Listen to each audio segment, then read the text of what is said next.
వాడు ఒకవేళ డ్రగ్స్ కి అడిక్ట్ అయ్యిండు అని మార్చాలని ఏం చేసారు అక్కడ సేమ్ మనకు మత్తు పదార్థాలకు సంబంధించి రీహాబిలిటేషన్ సెంటర్స్ ఉంటాయి.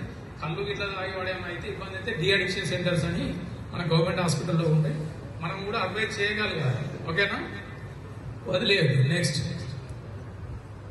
ఈ జూన్ 26 అనేది ఎవ్రీ ఇయర్ లో ఈ డ్రగ్స్ వ్యతిరేక దినోత్సవంగా జరుపుకుంటా ఉంటాడు, యాంటీ డ్రగ్స్ డే జరుపుతూ ఉంటాడు. నెక్స్ట్ ఇక్కడ ఒకవేళ డ్రగ్స్ కు ఈ మత్తు పదార్థాలు ఇవన్నీ ఉన్న గాంజా ఇట్లా అమ్మబడుతుందంటే ఖచ్చితంగా ఒక నెంబర్ ఉంది అక్కడ 8712671111 కు మీరు వాట్సాప్ రూపకంగా కానీ మెసేజ్ రూపకంగా కానీ లేదా కాల్ చేసి చెప్పినా సరే మీ డీటెయిల్స్ ఎక్కడ కూడా బయటకు రాకుండా వారి పట్ల తగిన చర్యలు తీసుకోవడం అనేది జరుగుతూ ఉంటుంది. ఓకేనా? Okay, thank you everyone. 10 మంది మారాలి. మన సంస్థ నుంచి ఉద్యోగాలు వస్తున్నాయి. ఇదివరకు ఎయిర్ ఫోర్స్, నేవీ, ఆర్మీ సుమారు 2000 మందికి ఉద్యోగాలు వచ్చినాయి. అందరు అన్నయ్యలు ఇన్స్పైర్ గా వాళ్ళని ఆదర్శంగా తీసుకొని మీ ఇక్కడికి రావడం జరిగింది. మీకు కూడా ఉద్యోగాలు రావాలి, భవిష్యత్తు ఉండాలి. ముఖ్యంగా ఈ డ్రగ్స్ పైన అందరూ పోరాటం చేయాలి. ఏ ఒక్క యువత కూడా నష్టపోవాలి. అందరికీ బంగారు భవిష్యత్తు ఉండాలి. All the best. అందరికీ నమస్కారం.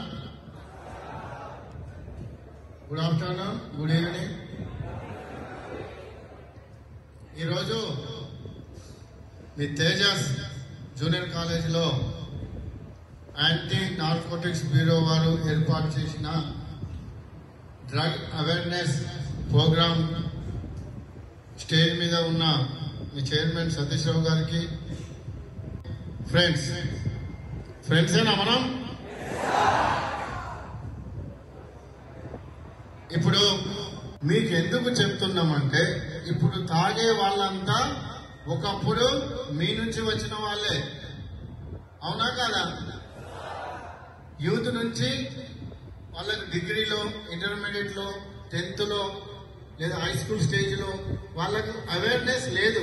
డ్రగ్స్ అంటే ఏంది, అది తీసుకుంటే ఏమవుతుంది, తీసుకున్న తర్వాత పరిస్థితులు ఎట్లుంటాయి అనే విషయం వాళ్ళకు అవేర్నెస్ లేక మరియు అవగాహన లేక ఈ రోజు వీళ్ళంతా తీసుకుంటున్నారు. సో దాని గురించి ముందు మనం చిన్నప్పటించే పిల్లలకు దీని మీద ఒక అవగాహన కల్పించినట్లయితే భవిష్యత్తులో ఎవరు కూడా దాని జోలికి పోకుండా ఉంటారనే ఆశతోని మేము ఈ కార్యక్రమం ఏర్పాటు చేయడం జరిగింది. క్రమశిక్షణగా, డిసిప్లిన్ గా వాళ్ళ స్టడీస్ చేసుకున్న వాళ్ళ బయటకు అనకుండా కానీ మనసులో అనుకుంటారు. ఎందుకు అంటే మేము తాగాం కదా, మేము డైనామిక్ గా కూర్చొని నిటారుగా కూర్చున్నారు అమ్మ అవన్నీళ్ళు ఉన్నందుకు మీ అందరికీ థ్యాంక్స్ చెప్పుకుంటూ ఈ కార్యక్రమం అరేంజ్ చేసిన మీ చైర్మన్ గారికి, సిబ్బందికి అందరికీ నమస్కారాలు తెలియజేసుకుంటూ ఇప్పుడు ఒక ప్రతిజ్ఞ ఉంటుంది. అందరు నిల్చుకొని మా ఇన్స్పెక్టర్ గారు చెప్పినట్టు డ్రగ్ ఫ్రీ తెలంగాణలో భాగంగా మీరంతా భాగస్వాములు అవుతారని ప్రతిజ్ఞ చేయాలి. ఓకే, అందరూ నిల్చోండి. మాదక ద్రవ్యాల అక్రమ రవాణా మరియు దుర్వినియోగంపై జరుగుతున్న పోరాటంలో క్రియాశీల